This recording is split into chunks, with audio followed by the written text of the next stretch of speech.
Yep. So, what do we got? So we have tonight. We had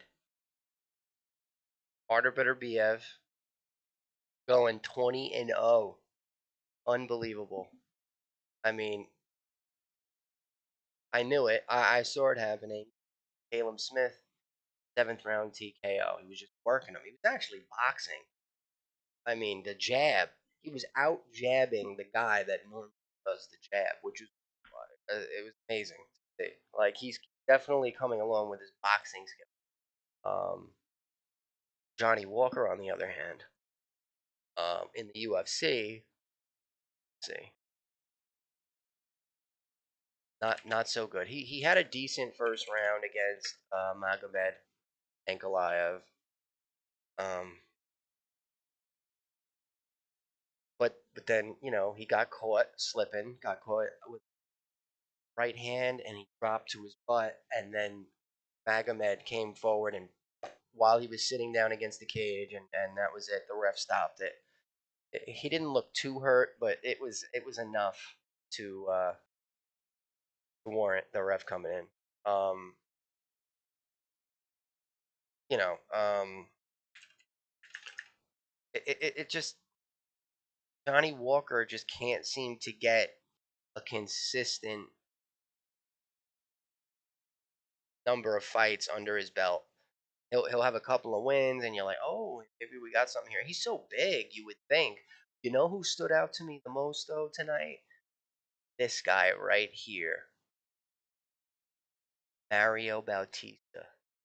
Wow, what an amazing performance by Mario Bautista. He just killed it. I mean, my wife was even telling me, "Oh, I think I want to pick it," and we won a few $100 tonight, off a couple of picks that she picked.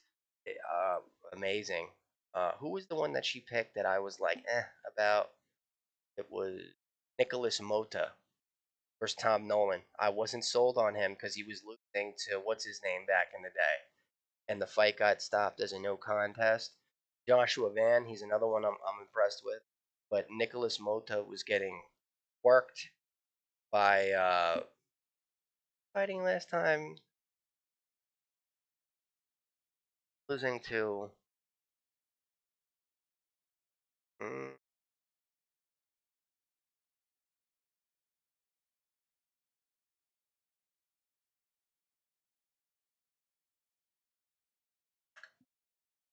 fighting.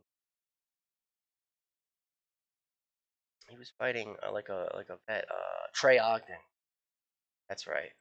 And Trey Ogden was winning that fight, and then it got turned. It was overturned, and it was like a win for him at first, and then they overturned it,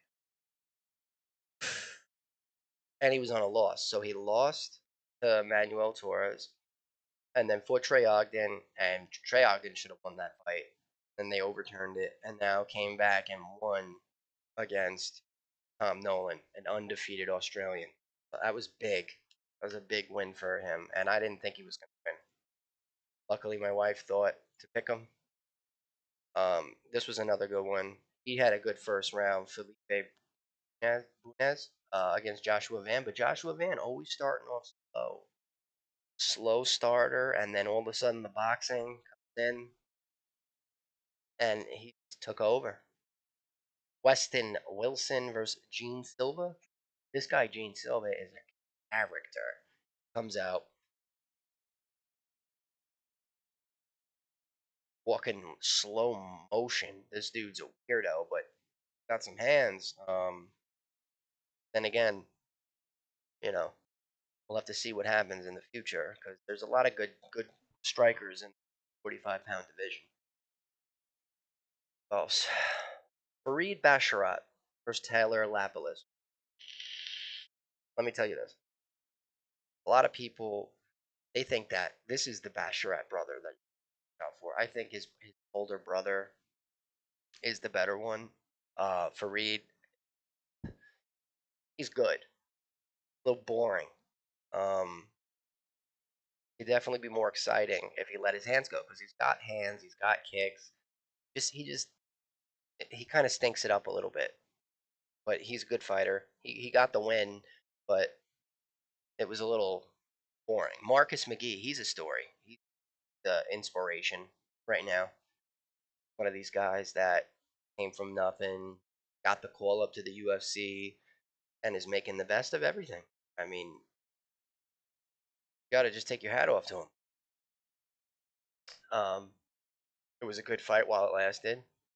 Um, put the pressure on and ended up TKOing the dude. Preston Parsons, man, it was a good victory. A couple of times I thought he was in trouble from the vet Matt Semmelsberger, but he overcame. Papi Chulo as Rico with Waldo Cortez Acosta. Oof, that was a whack fight versus Andre Arlovsky. You couldn't even get Andre out of there. He got Andre Arlovsky in that fight. Oh my goodness. Andre Arlovsky at one point in the fight, Waldo Cortez's mouth guard fell out, and Arlovsky actually kicked it across the octagon. Kind of funny because this dude was doing like dumb dances the whole time, and then after the fight he tried to play it off, but it was come on, man. It was just like I would show respect to Andre Arlovsky, being that he's been so long.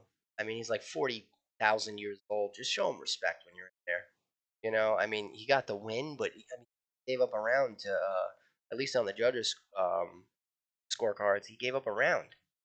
Andre Arlovsky won a round. And Phil Haw, no jaw.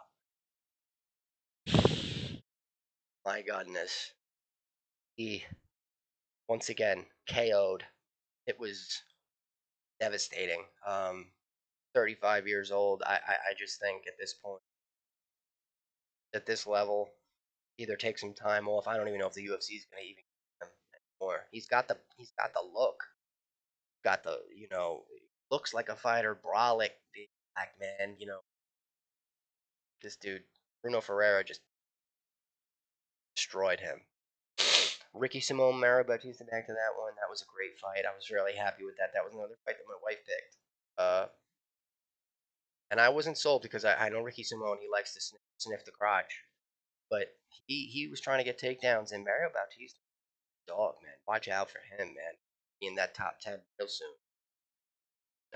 Jim Miller, dude's a legend. That's all I gotta say. I mean, come on. Another neck crank victory. And then round two, Magomed.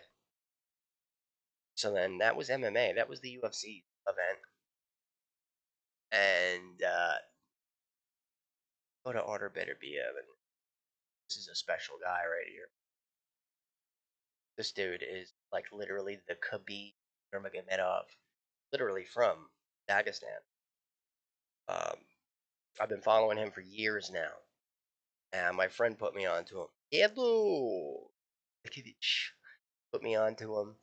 And he knocks out everybody. I mean, Callum Smith is a great boxer. Only loss prior to this was to Canelo a couple of years ago in 2020. He hasn't been active, see, so he active a little bit, a couple of fights in 2019, then lost to Canelo, got his big opportunity, and then got two knockouts, 2 and 4. So he did what? 1, 2, 3, 4, 5, 6 rounds he's gotten in between these two fights. Gets in there, does 7 with Artur Beterbiev, and just man. I mean, he was never even knocked down before this, Callum Smith. Never even touched the canvas in his life, and got dropped twice. And then Buddy McGirt came in, and no more, no mas. So, I mean, that was just a little take on what happened tonight. Good night of fights, and yeah, I'm probably gonna hop on and play some UFC or some Undisputed. I'm trying to get some of these boxing gamers on. There's a kid, Cryoxis. He plays UFC. I won't mess with him in that. I suck at UFC 5 and all those games. Undisputed, on dog. I mean, a lot of cheaters on there, but if you want a clean match with me, give it to you, Bubba. I'll give it to you. Anyway.